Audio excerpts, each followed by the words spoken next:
Welcome to our first episode, our bonus episode for our podcast. Today, this bonus episode is brought to you by Bret Vaughn with Born 100 Years Too Late. Bret, tell us about this first episode real quick. You know, this is a video that it came out as a video, and we're taking the audio out of it, that Bruce Kennedy did like 20 years ago.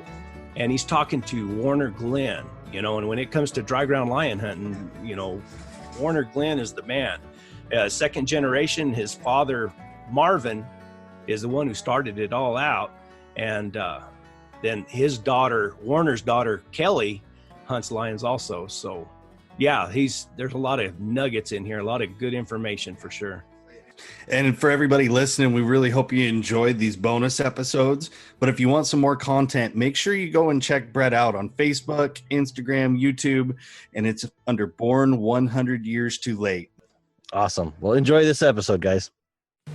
Warner Glen and his daughter, Kelly Glen Kimbrough, have to be one of the best lion hunting teams in this country, especially dry ground. They are true 100% professional dry ground lion hunters. They don't chase anything else, nothing but lions. That's all they do. They work out of their ranch, out of the southeast corner of Arizona, outside of Douglas, Arizona. And it's a rarity that they get a chance to see a lion up a tree because there aren't any trees to mount anything. They do all of their treeing in cliffs and bluffs and on top of big rock ledges. They run 30 walkers, 16 mules, and they do it the old-fashioned way. They just ride until they strike, and they go from there. They don't hunt all of them at the same time. They'll split the 30 up into 4 teams of dogs, and they rotate them to take care of them. Same with their mules. They'll rotate them every second or third day because they like to take care of their stock. Kelly is a made lion hunter in her own right. She can take the dogs and mules and go treat her own lion by herself anytime she wants. Has done it, and she will talk to you about that in her interview. So enjoy. Please welcome Warner Glen and his daughter Kelly Glen Kimbrough, Douglas, Arizona. Morning, Bruce. Good morning, sir. How are you? I'm fine. Well, we're with Warner Glen, and the date is the 22nd of June of 2002. And Warner, if you could tell us a little about yourself, you know, where you were born and what you've done with your life and that sort of thing. Bruce, I was born and raised right here I was born in Douglas Hospital there, but I was raised on a cattle ranch 30 miles northeast of Douglas, right in the south end of the Chiricahua Mountains. My granddad homesteaded there. He came here from Texas in 1896, and homesteaded there around 1908. And the Glens have been in that country ever since. My dad ran that ranch for years, and that's where I grew up. We bought this old John Slaughter ranch here in 1960, and my wife Wendy and I moved down here in 61. So at that time, my dad was taking care of the J-Bar-A, which was the home ranch up there, the original Glen home ranch. And he started lion hunting in 1936, the year I was born. And he got they couldn't raise any colts in that country. The lions got every colt they would try to raise, and he more or less started lion hunting out of self-defense, you might say, just to protect their own livestock. And of course, they lost a lot of calves too, but he went down in the valley there around Elfrida and got a red bone hound that he called Jack, and started hunting with that hound. And that fella he bought him from said, well, he's never been in on a lion, but he's caught a lot of bobcats. So Jack, Daddy took him in on a fresh, shortly after he got the hound, he took him in on a fresh calf kill. And old Jack started trailing around, and they trailed around this mountain. And Daddy really didn't know much about hunting, so he doesn't know at what point the Jack jumped the line, or in those days, the line probably weren't as dog wide as they are nowadays, and the line might have just been full of meat and climbed the tree. I don't know, but Jack just ended up there, and the track just disappeared, just played out, and so Daddy was trying to help him on foot, and they were both looking for tracks, and my granddad was on the other side of the canyon, and he said, "What's the matter?" And Daddy, now this is Marvin, my dad, Marvin Glen, he said, "I don't know." He said, "The tracks just disappeared, the dog can't go anywhere." And my granddad said, "Well, why don't you look up?" And that line was above the tree. That's the first line he ever caught, and that's the dog he caught it with. But that's where I got, I was more or less raised either on the ranch cowboying or hunting line, so I've been in it a long time. Now your grandfather, he didn't run hounds. No, he didn't. No. So there was your dad, Marvin. Yeah, Marvin, the one that started my dad down. That was about 1936 when he got that first hound. Well, did your dad have any particular strain of dog, or he just whatever he used? You know, at that time, most of those hunters in those days, of course, the Lee boys were real top hunters in those days. They were the best ones around, and probably in all time, you know, as far as dry ground hunters go, they would be right amongst the better ones of the dry ground, what you call dry ground line hunters in the Southwest here.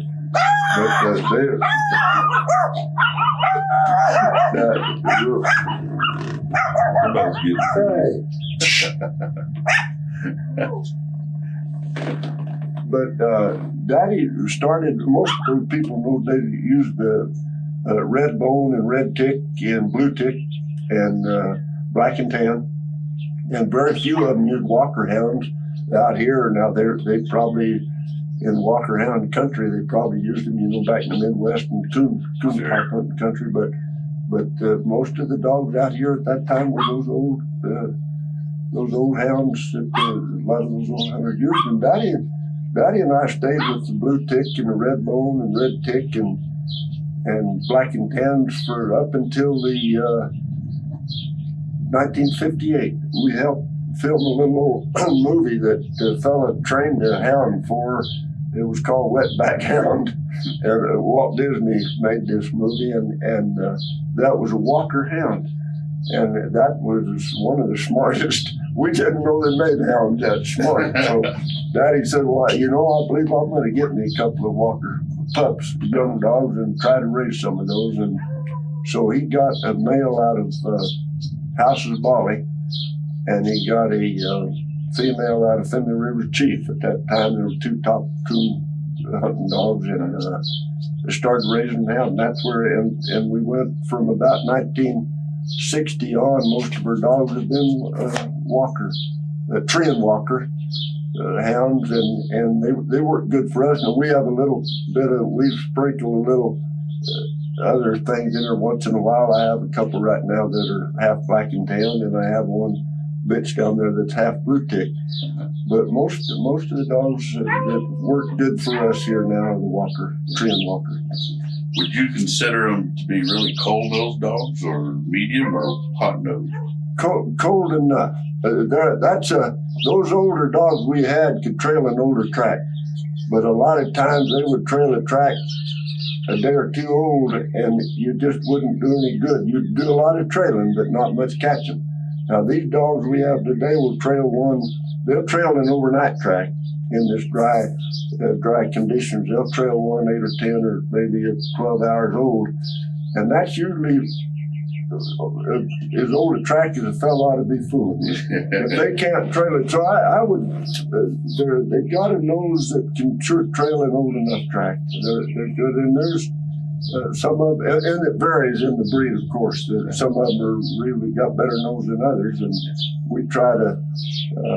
Kelly and I hunt together now all the time, and we try to keep one or two real good nosed dogs in the bunch, not only for strike dogs but for cold trailing, and then run some others in there that may not have quite a good a nose, but they're a little better on a fast hot track, a little more of a pushing dog that want to move on out there and catch something. And then you got to have a couple that are good tree dogs, that are locators. Tree dog, I call them locators because in this country we catch a lot of these lines in bluffs or cliffs on ledges, and those lines will crawl in there and get hit, and dogs can't see them. A lot of times they might be able to wind them, but it takes a good dog to locate dogs in bluffs. I mean, a lion in bluffs, or a lot of times they'll be in a cave or a hole, and it's you got to have a couple of good locators once you get that line up and running. How long do you think it takes to make a good all-around dog? If you were starting one from a pup, Yeah. you train it yourself with training with these dogs here. How long do you think it'll take that? It depends on the dog, but at least a year, and having I say 2 years for real well trained, broke off the trash, and one that'll really get in there and help and work hard on the track and help those other dogs. I would say 2 years. 2 years. Yep, and that's working with good dogs. That's what you're getting them right in there and helping them. I mean, they're learning by doing and seeing the good dogs do what their job is, and I would say probably more, that's average. Once in a while you'll get a good one in a year that's just turning hamstrings after those lines. I mean, it depends, and a lot of times that can be in the same litter. You might have a litter and you might have 4 or 5 pups out of the same litter. Some of those dogs will be good the first year, and some of them will sure take the 2. If they haven't turned out pretty good in 2 years, you may be in trouble. And I'm not saying you need to get rid of them. I've had dogs go up to 3 years and they're just fair. If they're no good at all, you sure don't want to keep them around. But if they're showing interest and getting in there and paying attention to what they're doing and not causing you a lot of trouble, I'll stay with them probably longer than some people would. And I've had some of those dogs I've stayed with that turn out to be awfully good dogs eventually. Some are slower learners. They're like us. Some of them learn quick. Can you explain a little bit your hunting technique? Now, I know a lot of guys will road hunt. They'll put a dog on the hood of the truck or on the box, but I noticed that you have all mules and everything, and I think you're one of the few left who actually go out here and ride and try to strike a track. So can you explain that a little bit? Yeah, the country we hunt in, Bruce, here you can't. One thing, we don't have many roads. There's a few roads that go through this country, and also our scenting conditions. To have a dog on the hood of your vehicle, they've almost got to be able to pick up that scent in the air. And our humidity here is so dry that unless that line just across the road in front of you, they're not going to pick that humidity in the air doesn't hold that scent long enough to hold it so that dog can strike from the air. That's like I said, just ran across in front of you. I mean so here that wouldn't, in our country, I don't believe that would work. And no, we don't do that. We do all of our hunting on muleback. Now we'll trailer these mules to an area usually in one of these mountain ranges and unload and just start out riding on some of these good trails. We try to follow trails when we can, fairly good trail, just because you can cover more ground on a better trail, and we let our dogs go out ahead of us. So we don't hunt hardly over 6 dogs a day. I've got more dogs. I've got 4 packs, good packs of 6 dogs in each pack of you, and but we do that to take care of their feet. You can have a dog in real good shape, and if they work hard in this hot and bluffy, rough country all day long on a line track, they're going to wear those pads through anyway. So you've got to, when we're really hunting steady, we try to hunt them one hard day and then rest them 3. And you can get by with just resting them 2, but it's a little better for us day after day, week after week, month after month to hunt them one hard day and rest them 3. But to get back to our hunting technique, we keep riding and let those dogs pick up the scent. And then, of course, when they do, you've got to find that track as soon as you can. And sometimes that's hard because this ground can be hard and rocky, or it could be covered with leaves or whatever. But you have to find that track, number one, to find out if you're trailing a lion. And usually you can tell the way those dogs are acting. But it might be a bobcat, might be a good fresh bobcat track. They can trail a bobcat in this country if it's a fresh one. I mean, but not very far, not very fast. So you can tell pretty quick. And then number two, you got to see which way that line's going. Because most dogs, 50% of the time, will hit it going backwards. Ours hit it going backwards more than that. But you got to find that track to make sure you're going the right way, and then just stay with those dogs and try to work it out. Now, if you say if you have a 6 out there, you yoke 5 of them and just run one straight. No. You run them all. When we're hunting, I leave them all. Unless I have a young dog. Now, if I have a young dog or two in the bunch, I'll leave those neck. Those 2 young dogs. I just leave them neck together until they get on a good track and we know it's a line and go the right way. And then I turn them all loose and let them, and I watch them. And I use those training collars, those shocking collars on those young dogs. And if I see a deer jump out or something, I really watch because, and Kelly does too, if one of us sees what's happening, you know, and so we know if that young dog, usually you can tell pretty quick, even if you don't see if that young dog goes coyoting off somewhere and those other dogs don't go, you better pop him a little bit and get him back because you know it's no good. So they can tell you a lot just by watching their own dogs. And it really helps. These fellas that are starting out just hunting, and they're all, everybody wants to buy an old wore out dog that'll just trail a line, and they need one. That kind of dog is worth his weight in gold because they can tell right away what those young dogs are doing by watching that old dog, and they know that. People know that, and that kind of a dog is awful hard to find. But we don't. I leave those. We usually have at least 6 good dogs when we go out. I mean, trained dogs that know what they're doing and are supposed to. And we don't neck them. We unless we're, once in a while we'll tree a line and for some reason we don't want to kill it. And then I carry a neck and strapped on the side all the time. Then we neck those dogs together to get them away from that tree and go on. I'm either a female sucking kittens or for some reason. Sometimes the client doesn't want to kill. I mean, it might be a half-grown lion, and we don't ask the client to shoot anything except an adult lion. We tell them an adult lion, male or female, it's legal in Arizona, and that's considered on our part is that we've done our job if we catch one. But a female sucking kitten, that's a different story. Mm-hmm. I tell them what the deal is and leave it up to them.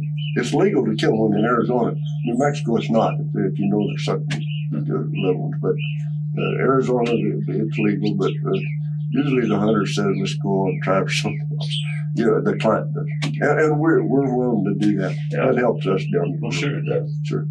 You mentioned the shocking collars. I know that you hunted before those things ever even showed up. How much of an advantage are the shocking collars versus the way you used to have to do it? We used to have to, when you knew a dog was running a deer or a javelina hog or a fox or whatever, trash game they call it, you'd have to just outrun them and just stop them. I mean, some way. Either cut them off, and that was, it was a mule killing or a man killing son of a gun to do that. I mean, this rough country, a lot of times those dogs just get away from you. That's all there is to it. Boy, I tell you, with these shocking collars, when you know, you don't want to be too quick on the trigger, but you've got time. You've got, with those collars, they give you time. You can watch your old dogs. If they don't go with that young dog, you're 90% sure that dog's wrong. And if you see the game, you can let that dog get out there and make sure he's trailing it before you pop him. And that dog, it just trains them so much faster because they realize what they're doing wrong. A little longer and ride along and trust that thing rather than staying up with those dogs and see which dogs are doing what. Uh-huh. And also there's a lot of places in this country that you've got to help those dogs. I mean, a lot of people, I've heard a lot of old timers say, I don't ever help my dogs because they get to depending on you and then they don't work. Well, I tell you, in this country, in dry ground hunting, in the country we hunt, you're not going to, if you don't help those dogs, you're not going to catch them in line. I mean, they just can't do it all by themselves. I mean, sometimes they will, don't get me wrong. But boy, if you help them, you're going to be successful a lot more of the time. And I mean, taking them through real rough cliffs, bluffy, taking them around or helping them up through places or helping them figure out where a line has come back out and, and gone out another way or something. There's just a lot of things you can do to help them. A lot of people's packs of hounds, you'll have a hound or two. We do, and I think everybody that has many trained hounds will have a dog or two that's wonderful dogs. They're good trailers, and they've got a tremendous desire, but they don't bark much. And you watch those dogs. If you're with your dogs and you watch those dogs, usually they'll be out ahead, and you can tell the way they're by their body language when they're on that track. And boy, when you see them pop that tail and just pull out, and you better get those other dogs and go over there and put them on that thing, because you learn that, and you can't do that by sitting on your mule somewhere with the track going. And we try to stay on those. Don't get me wrong, we try to stay on those mules as long as we can. And it's not hardly ever on a good trail. It's usually, but you can get it. This country isn't that bad.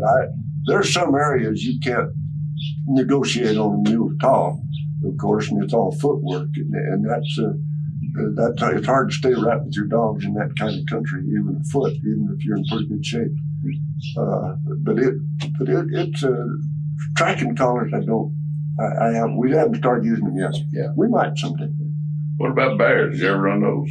Yeah, years ago, we had dogs that run bear, and I don't let them run them now if we can help it. Now, I'm not saying a bear jump right out in front of them. I'm not saying they wouldn't run it, but they won't co-trail a bear. These dogs will go right over a lot of bear tracks nowadays. And one reason for that, we only have a 1 week open season on bear here in our area, so it would hamper us quite a bit if the dogs was trailing bear all the time. We hunt a lot when bears aren't. But they hibernate in this country, not very long, but they do, right from about the 20th of December till about the middle of February or 1st of March, they will hibernate. So they would be a problem, but we don't. My dad used to run bear. Huh. What about lion scrapes? Do you think that lion makes it with the front feet or the rear feet, or do you know? No doubt about it. They make them with their hind feet. The hind feet. Their rear feet. Yep. No doubt. We had a couple of lion kittens we caught when they were real little. We had kept them until they were 2 years old, and that old Tom he would scratch. They would be separating. We'd keep one on a leash, and the other one would be out there, and we watched that Tom lion scratch. And now, don't get me wrong, they'll make mounds with their front feet, and they'll cover up kills with their front feet, like like a regular house cat. But when they scratch, when they make that scrape for communications of some sort to other lions or whatever, marking the target, whatever that reason would be, they do that with their hind feet. And a lot of times they'll urinate on that mound, I'm not going to call it a mound, but the pile at the rear end of the scratch, they'll urinate on that. And if you watch, a lot of times in the bluffs and things like that, like under ledges and up next to bluffs, a lot of those scratches will be made right up to the solid rock wall, and there's no way in the world the lion could get in there with his front feet. I mean, there are different things you can see that make you realize that this, not only watching that tame lion that we had, it was that kitten that grew up, and we kept it, like I say, till it was 2. But not only watching him do it with his hind feet, but watching the places he scrapes are in would be almost impossible for him to do with their front feet. You keep mentioning dry land hunting and everything. I know that there's a lot of people, the coon hunters and stuff, they don't have a clue as to what you're talking about. But and that they call that dry ground. When lion hunters are talking about dry ground hunting, they usually mean you're not hunting in the snow belt. Yeah. In the snow belt, and when you say dry land, that doesn't mean that it's got to be dusty, dry where you're doing it. It's just bare ground. I would rather say bare ground hunting. That should be more work than dry. But a lot of people just say, and I do it a lot of times too, dry ground hunting. But that's hunting in areas where you don't have an advantage. And I would say snow is an advantage. And I haven't done that much hunting in snow, but when we do get a snow in this country in the higher elevation, it sure makes it a lot easier to hunt. One thing, you can find that tracks quick when your dogs pick it up and find which way it's going and what it is. You know, that, and also trailing conditions for the dogs. It's just so much better. Yeah. Have you ever been seriously hurt when out hunting? You know, I never have. Never been, no. I probably come close. Probably, I tell you, the most dangerous thing we have here when you're hunting is when you're prowling around in these cliffs and your dogs are working and things, is a loose rock rolling. And that's not only you might dislodge a rock that might go off like a cannonball down the hill and hurt one of your dogs or your mules or somebody, but one of your dogs might do the same above you. Yeah, that is really a concern and something we really try to watch for when we're going in on a line. Is especially if he's baited in a cliff somewhere or something like that, you really have to watch for loose. Because boy, a whole edge of a bluff could fall off if you. I mean, some of this stuff is loose, shelly stuff, and Kelly and I both have had some pretty close calls, but neither one of us has fallen off yet and gotten hurt bad. Another thing that concerns you is your mule falling with you, but that's where that mule comes in handy. That mule's usually going to take care of himself in that rough country, and while he's been taking care of himself, he's going to be taking care of you along with it. And a mule is a great asset, as you know, in rough country. And I'm not saying there's not a lot of good horses. I mean, I've seen some awful good mountain horses, but generally speaking, we kind of nowadays we stick to mules just for, and one reason, not only for keeping up with those dogs, but for safety. Yeah, safety reasons. Have you ever been scared out in the hunting or out in the woods or out in the mountains? Scared of anything? I've been. Yeah, a lot of times. I've been scared I wasn't going to catch that line. If you go out and buy you a good line dog, you're talking anywhere from $5,000 to $10,000. I mean, a dog that's young enough to have a few years left in it, and well trained, sure, and one that you work some young dogs with to help train those young dogs. You're talking big money, and a good mule is going to cost you. I mean, like $1,500 to $2,500. Sure. I mean, one that you can take you in those mountains and not hurt you.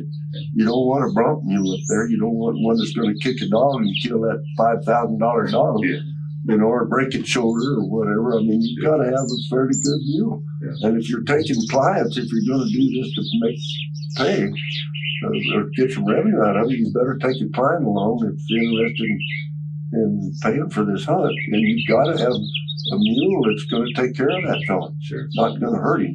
Yeah. Now we have Kelly. Kelly, how old were you when you started out hunting with your father?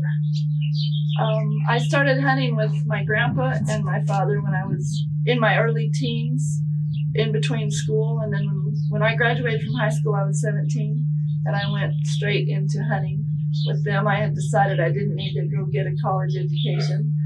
And so, because I liked hunting, so I hunted for 2 years. And then my aunt and uncle decided that they needed to show me a college. So I went to college for 3.5 years to Cal Poly at San Luis Obispo, California. And then I came back and I worked in the movie industry as a casting and location person part-time and hunted so that it worked out that I could do both. I was single, and that's one reason it worked out, is because my only commitments were to here and to my movie work. But at that point, it was starting to get pretty steady. My grandpa was still hunting, and then he got sick. And at that point, I started hunting full time with Dad. Then my grandpa passed away, and I kept hunting full time, and then I met my husband and told him that in order to marry me, I had to keep hunting. And so I did, and so here I am, and that's. So now, whenever you go out, and say you're taking clients out and everything like that, what is your official duties when you're doing I'm this? the client caretaker. You take care of Yeah, we go, some days depending on the client, a lot of our clients are repeat customers. They know our process, they know how we hunt, and plus they know the country's really tough, and they know this, and they want to come back because it's an adventure and a challenge for them. But that makes it easier for Dad and I, because then we can split up. Some days when we make our circles, the country permits us to split up, and I take like one old dog and Dad takes the others. And then if I hit a track, I can pretty well read what the one dog is doing versus having to read what 6 of them are doing. And then I let Dad know. And usually I hit them going backwards. And if I ever hit them going the right way, they're going right towards Warner. And he gets in on it before I do. that's not fair. No, that's a good part about it. Yeah, that's a good part. He likes it when I call and tell him I've hit a track and it's going his way. Splitting up that way, it just gives you twice as good a chance of getting on a good track early. Sure. And that's what we Right. try to do. And here it's a lot of the, like 2/3 of the time that we're hunting, it's important that we do something early because we have heat and drought and whatever to deal with. And if your dogs can hit it when they're fresh, then you might have better success that day.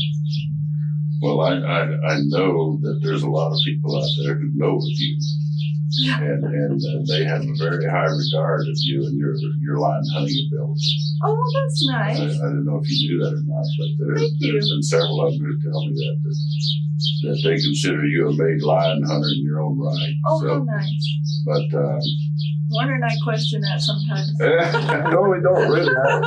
We thank you for passing that on. Yeah, that's nice. but so I would agree with them. She sure is. having said that, and I know what the answer is, but I'll ask you anyway. I mean, do you think you'd have any problem at all taking a mule and 6 dogs and go chase a lion by yourself? No, I know I would have more problems because we work together, but I have caught a couple by myself. Really? Yeah. So, and when Dad had prostate cancer, and they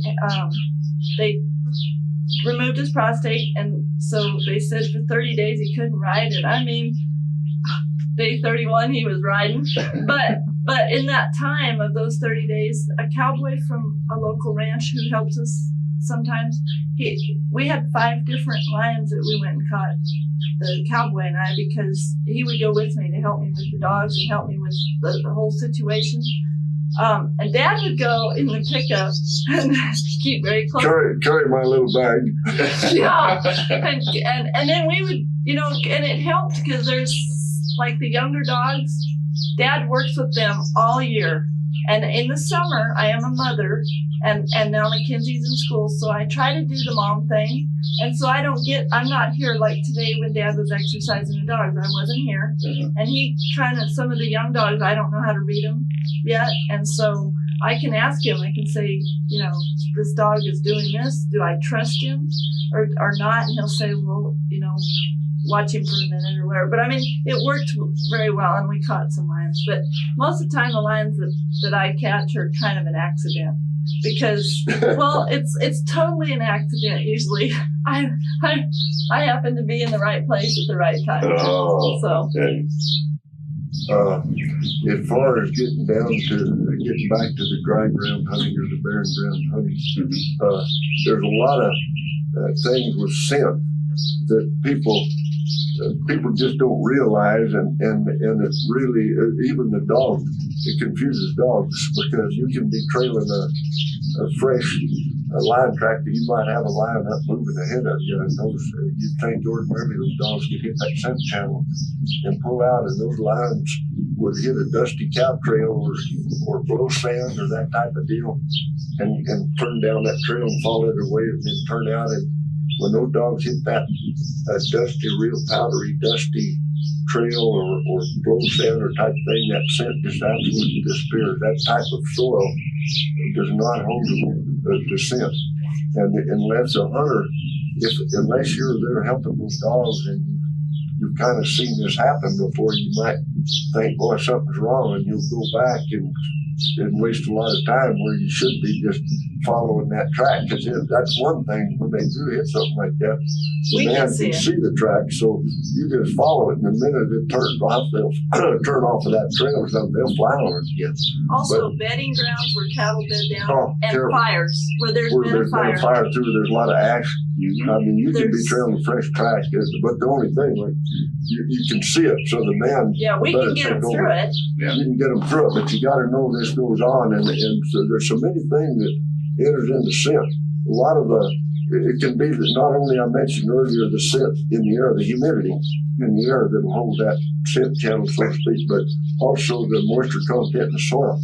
If it's damp, of course, the scent is so much better. If it's dry, it's terrible. But another thing is a hard surface will hold that scent, even in this dry, hot weather. If they walk across a bluffy or solid rock surface, those dogs can just trail the heck out of it. Because it's a solid surface. Mm-hmm. Now, if it's grass or leaves or something where there's disturbance in the movement, that scent dissipates a lot faster.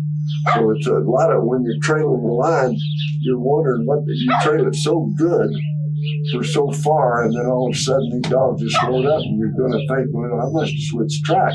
Now that's a possibility. You always got to keep that in mind, because it can do that. But a lot of times it's just the setting conditions and the type of soil, or the type of the hardness, the surface that they're going over. If you're in a real brushy country, those dogs will trail by smelling the body scent of that line where it's rubbed those leaves on the brush. A lot of that forest country is really good for trailing because they can trail. And dogs will learn that. A lot of dogs will trail off the brush. And some dogs will never smell the leaves. I mean, they'll just try to do it on the ground all the time. So there's a lot to do with that scent that people just don't realize what's going on. If a lion goes up a cow trail or through a bedding ground or through the fire burn or whatever, do you think that lion does that on purpose? No, I don't really. I think it's just circumstance. Yeah. I think it just happened to happen. Now, I'm not saying, I've seen some lions do some awful, seemingly smart things. Usually when you're running them, though. Yeah. When they know you're in pursuit. And they'll get, a lot of times, a dog-wise lion that's been trailed a lot and run a lot in this country, sometimes they'll start, when they hear those dogs coming a ridge over like a half a mile, they'll pull out at a trot. And a lion can trot all day long, and boy, you're not going to catch that sucker. It's going to get dark on them before you do. They can just trot. But if you make them panic and they run, they can't run very far because they're short-winded, and you'll probably get them caught.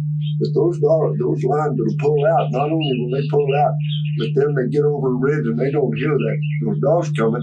They might come right back on their tracks and get on top of the ridge again and listen. You see what I mean? Mm-hmm. So, and then they hear them still coming, so they'll take off another way. I mean, just by chance, but they're getting out of it. Well, the dogs trail over the ridge and out to that dead end where that line turns around and come back. And man, is that hard for dogs to figure out. And we have to start looking. Oh, you've got to help. If we find a track coming back, then we know that's what they did. Then we got to find the point they turned. And you think, well, that lion did that on purpose. Well, it did, but it wasn't really trying to throw your dogs off. It was coming back to see if he could hear the dog coming and then take off, to see if it was still being followed. And some of the things the lion does seemingly are really smart when other times it's survival for them, of course. And I don't think they think like we do, like I'm going to go out here and put a backtrack in there and go off another direction, where a convict or something laying a trail for a dog might do that and get away with it if you know something about dogs. But those lions will do that. Now, I've seen lions running down a canyon, the dogs within 100 yards of them on that scent channel, and that lion will know that he's getting in trouble. He's getting tired. He'll jump out of this bank and squat behind the bush and let every dog run by. Because the And then scent you get up. channel's floating. Yeah. Yeah. And then you get up and look. Now, I've seen this because I've been on the bluff above and watching this happen. And I've seen them look around, and then they'll go right back in the creek, come right back up the canyon, right to the bluff house here. Yeah. Now, this happened, and I'm not saying he wasn't using his head. He was getting tired, and he knew he was in trouble, and he figured he'd get back to the bluff. Well, those dogs go down there, and they hit a dead end of the scent channel, and then they've got to figure out what happened. Boy, it takes a smart dog to come back up there the way they just ran in because they think they're backtracking. Now and then, It's an education. one of our real old dogs by then is very tired. And they're coming along on the Way track, behind. 400 or 500 yards, and they run right into that line Yeah, and they that's tree how. them. And we've seen that happen because he'll be running, or with that old dog afoot. See, Yeah. he's that far behind the lead dog, but he can stay with the old dog. And then here comes a lion, and the old dog runs into it and trees it. Or at least steers it out of the creek enough to get a new track, so it's not on its old tracks, and then Dad can call the other dogs up. And we've had them in bluffs where we knew, I'll tell Dad, Crackle's half a mile behind you, Dad, and then I'll say, Dad, she must have jumped the lion. Well, the lion that particular day went up through the bluffs and then did that deal and went right back down through all the dogs because it was rough and they were all scattered out trying to find the track. Went right through where they were and ran right into Crackle. And then she bait him on a bluff because then he stopped. Yeah. Once in a while, he did like. Yeah. Yep. In the book that Dub Evans wrote, /Ranch Hound. Yep. He published, or he quoted a letter from the Lee brothers, and Dub Evans also said that he had seen the same thing. And I found this very, very hard to believe, but it almost is what you're saying. And in that letter, they were saying that once they got that line up and running real good, and dogs were starting to get a little closer to it, that line would run under a big pine tree and go about 100 yards, turn around, come back, and make a high jump onto that tree and let the dogs run under it. And they swore that. And have you ever seen that? Or I don't. Yeah, I haven't seen the line do that, but I've seen where that is bound to happen because the dogs will go by, and I'll be coming along there afoot and either see the line or what are already in the tree, and those dogs will be trailing way past it. And I'll think, well, those dumb son of a gun, and I go, no, but that's evidently that is what's happened, and I think the lion does that. Not that he might be picking the biggest highest tree he can find just so he can get away from those dogs, and when he runs by it, he says, man, I've goosed up, and he might go back and make that jump. Now, when they make that jump, it's a pine tree a lot of times doesn't have a limb until you get up there 15 or 20 feet, so they've got it. And I would think they would make a big jump just to. Especially on a steep mountain. Where they can get into it from the and I other don't side. know if they would do that as far as trying to throw your dogs off, but they do it. I mean, and so I wouldn't doubt them a bit. And they might be absolutely right. They might be just, but I wouldn't doubt. I'm sure they've seen that happen. And they did a lot of hunting in a lot of timber country. We don't have the advantage of big timber here as they would in a lot of these areas. You're talking about good hunters. Of course, I think those Evans, there was a lot of those good hunters that were in that country. That was probably New Mexico where he was. And of course, the Lee boys were great hunters, and what they would tell you, I wouldn't doubt a bit. Some of the things that hunters will tell you sound far-fetched and hard to believe, but they're probably true. They're probably true, and the guy, some of the things we've seen are absolutely unbelievable, but you've seen it once and you know it could happen, Well, and we've said to each other, I wouldn't have believed that if we hadn't seen it happen. Yeah. But you have to consider it's nature and animals is what makes a lot of this happen. And that's totally unpredictable. Nature's unpredictable, and that lion is, they're totally unpredictable. You don't know what they're thinking. Nobody does, and they don't know what the dogs are thinking either. And we see dogs do awesome things, like a young dog. And we're like, wow. And I know if this was an accident, it's like me catching a lion by myself. I had to be in the right place at the right time, and things just happened right. Yeah. You keep saying that the hunter has to help those dogs. Would you say it would be 60% hunter or 75% hunter? No. Down here? No. In this country? Yeah. I'd say it'd be 70. You mean your success depends on Or just catching that line? I'd say that your success would be 80% on the dogs. 80 on the dogs. I would. Yeah. And 20 on the hunters. I see. You got it, but without that 20%, if you don't help them, you might not catch anything. Yeah. But I would. I tell you, a good dog.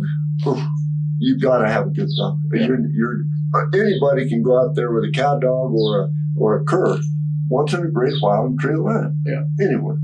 But by golly, I'll tell you, if you catch very many lines, you better have some good dogs. Also, Dad helps his dogs, and you were saying earlier about some of the hunters said if you help them, they get. You said that, yeah. that they get to depend. And that's not true with dads. No. When he points to the ground, they know that he'll be ahead of them like 30 feet. When in the places it's a lot of dirt, and will follow that track to. And man, when he points, those dogs, he's just like another dog to them. It's like he's barking when he's pointing, and they're there, and then they go on with it. And the older dogs, one of them sometimes, even though they can barely smell it, they trust him to know that he sees it for sure. And they'll bark, just one bark, but it gets them all going again there. Then they can start hunting from that point instead of some poor young dog back there 50 feet, still trying to find where he last smelled it, and he's wasting precious time and energy. And so they trust Dad, and the blessed Dad will call them over, and he'll let them down by their collars and their tails, to the next ledge, and they'll let him do that because he knows that lion went off there. Yeah. And a lot of times I'll be sitting with the client on top of a bluff because of it's so rough, and I'll get to see the lion move way out ahead of him. And then I just tell Dad where it moved out, and he calls those dogs, and they go right with him, and he'll get around there. And sometimes it's 200 yards away or 300 or across the canyon, and yet he cut off hours of trailing time because they were having trouble, but the lion moved out ahead of them. Yeah. In this country, anytime you can say it, any word you can say to those dogs, you better do it because you're going to need that later. Because they're physically being. Because you're going to run out of daylight or run out of dog power if you don't. Yeah. And a lot of the helping, I watch, like I mentioned earlier, I watch those dogs. Sometimes it might be a dog that doesn't bark too much, silent type dog. And I watch them a lot, and boy, if I see them popping that tail and going on, I know they're on it. I'll call those dogs and point, and sure enough, those older dogs come and bark and go on. It helps you move the track. Yeah, you got it. In this country, you got to do that. Up there in that country where they hunt the snow belt and things, that's not as necessary. I think those guys probably leave most of that up their dogs, and that's where a lot of them use the tracking collars because they let those dogs go on, and those dogs can do it in that snow. And I'm not putting them down in any way. I mean it's a wonderful thing, and those guys do a good job catching a lot of lions in the snow belt type country. With the knowledge, lions are these old tom lions that you hit. Sometimes you can hit those tracks in a saddle or on a ridge or in a canyon, and they'll follow those canyons and ridges a long ways going because they're traveling, they're covering ground, and they might be 5 times as easy to trail as a female lion. I feel when you get on a female, not only are they heavier and leave more scent, but they're going straighter usually. A female, they'll go. They have a hard time figuring out where they're going. We admit that. Camera's running there. Because they're meandering around. They hardly ever follow a canyon over 100 yards. Yeah. I mean, they got to turn up and go up on this mountain and see what's up there. And they'll run the side of these mountains or go straight off and straight up, where an old Tom might hit a canyon and go a long way, and you can go at a trot and make a lot of ground on them. Yeah. So females are harder to catch. That might be nature's way of preserving the species, I mean, that's one thing probably has something to do with it. He'll tell our clients, well, it's going to be hard to catch, it's a female, and they'll be sitting there, and pretty soon he'll be gone, and they'll say, why'd your dad say that? I'm like, she doesn't know where she's going. Yes. We have no idea to predict where she is. You can't figure them out. If we catch any flack, it'll probably be over that statement. I know. Tell him I Yeah. completely agree.